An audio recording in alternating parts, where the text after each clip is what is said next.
Okay, I want to welcome everybody to the first introduction video to Far Cry 2 map making. I hope I can cover everything, all the questions that you guys have, and maybe some that you didn't know about. I'm going to try and give you just a brief walkthrough of everything as fast as I can. In the first introduction video here, we're just going to cover your basic tool parameters, editor settings, and some of the couple little features that'll make your life a bit easier. First thing I want to say is that it was very highly recommended that you will need to have your editor settings open. Now, instead of having to click back and forth here, it's a lot easier if you double left click on your editor settings, just like this. Bring them into a smaller box. And you can place this box anywhere on your screen that you want, but for me, I just go ahead and shrink it down as small as I want. But before I do that, I just want to show you guys all these different settings that we do have in here. Now, all these top settings are basically just, your aesthetic appeals, your fog and all that stuff. So you don't really have to worry about those too much. But your grid, it's pretty self-explanatory. Just use it to square stuff up. Not a big deal. In-game invincibility, same. Keeping objects with terrain is a very useful tool to use. We'll just give you a quick example here. If I have a house, come on, you houses. Alright, just throw a house there real quick. Now, if I have that on, and I happen to take some of this flat land, or well, we'll take a bump just for fun. Okay, now you see that it goes up with the terrain, so if we leave that off, we can sink it in there, give it a little bit different look. So that's something that that's another one you'll frequently be turning on and off, and it's just a good reason to have this box open.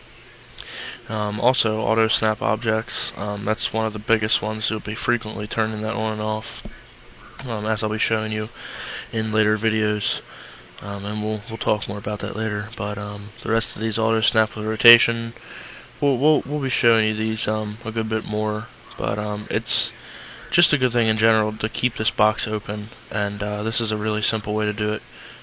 Once you get used to the way the commands look, you can do it any way you want to, however big you want to. But one note I do want to make before we continue is that if this box ever disappears, because sometimes you can make it a little too small and it'll disappear on you, you can just go to advanced and hit reset layout. Does exactly what you need, just like that. So pretty simple. Now if you want to, you can just go in to each one of your different settings, and you have this context help box over here. Pretty much tells you everything about it, blah blah blah, but I'll just give you the basic quick idea about it.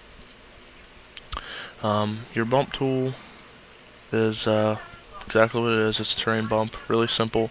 Your strength is a basic scale of how fast it's going to go up. As you see there, it's compared to the really slow one like this here. Oh, we're at 0, we can't do that. As you see, it goes up a lot slower. Now your distortion is exactly what it says it is. It's going to make it not too circular. It's going to make it all funky looking. So you just have to, as you can see, it doesn't make perfect circles there. Compared if I take it off, gives you a very square circle look there, or whatever you want to call it. Radius, self-explanatory. Now moving on, your terrain raise lower is basically the same exact tool, except you can set it to a particular height like you see there, and you can determine that plus or minus 32, however much you want. It just does an exact measure. It's practically the same thing as this height tool here. You can set the height wherever you want it, except it's going to make it flat wherever it's at. The only difference is with the terrain raised lower, you get this bowl shape here, and you can achieve the same thing by just holding in control on your terrain bump. If you hold in control and hit your left click, it'll shrink it back down as opposed to bringing it up. One quick note that I do want to make about the terrain flatten is no matter what map you start, every time you start a new map, it is always at 16, as you'll see here. You can flatten everything back out to go to 16. Now your terrain smoother is just a tricky tool to use. You just have to get used to it, just have to practice with it. all the settings are exactly the same. Your hardness on this one though is just a level of how far it's going to make an angle on the side. Your hardness in general, for example, with the terrain bump here, if you have maximum hardness, you're going to get a real steep one like that, as opposed to really low hardness where you get a kind of smooth and mellow one like that. As you can see the difference there. That hardness applies to the same thing in every factor. Your terrain ramp is a really basic tool. It basically just tries to make a flat surface, not necessarily an angled surface, but as you can see, it tries to flatten it out and make it drivable, make it walkable. If I make it shorter, it still tries to flatten it out as best as it can within that distance, but the longer you make it, the flatter it's going to get. Just a rule of thumb on that. And the hardness, again, is another good measure of, if we take it down here, show you that the sides are not very steep there, and I can bring it up here. I'll show you that you can see how very cut and dry it looks there. Moving on, your terrain noise is pretty much just a mini mountain maker.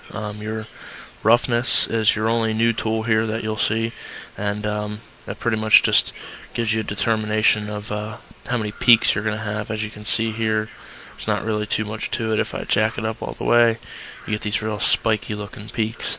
You can adjust your types here, but I want to mention about the grab mode. All you have to do with the grab mode is grab with your left mouse button, and you can either pull back to sink and push forward to raise, but for the most part, depending on whether you go one way or the other, if you bring it up, and then it pretty much goes back to the flat ground. As long as you don't go in ground and then go back above ground, then you'll start making some very strange looking heartbeat monitor looking things there. But all these tools in general are going to take a lot of experimenting, a lot of time just to get used to. Now, your terrain erosion is a tricky tool to use. You have to keep an eye on these three bottom factors: density, deformation, and channel depth. Your channel depth is basically when you erode it here. Well, that's not a very good example. Let's try this one. When you erode it, now you'll see how you get these deep dips or creases like this. This is going to be your channel depth, and you'll notice that more when you try and do mountain ranges and those such things. Your deformation is basically a factor, not necessarily about the channel depth, but how far down it's going to try to erode before it backs off. And your density is, generally speaking, how close those two are to each other. Channel depth and deformation, they're going to be more closely packed in there. As you can see, it goes down quite a bit more. It's almost like a strength factor in the same way as your other ones. And finally, for the last part of the beginning video here, the terrain painter. Terrain painter can be used in combination with many other factors to create really simple works of art any way you want them to. And we were going to experiment with that more in some later videos, and we'll get more onto that. It's not a very hard tool to use, but can be used in conjunction with a lot of different tools for a really neat effect. So if you guys have any questions, just go ahead and write in, and I will see you in the next video.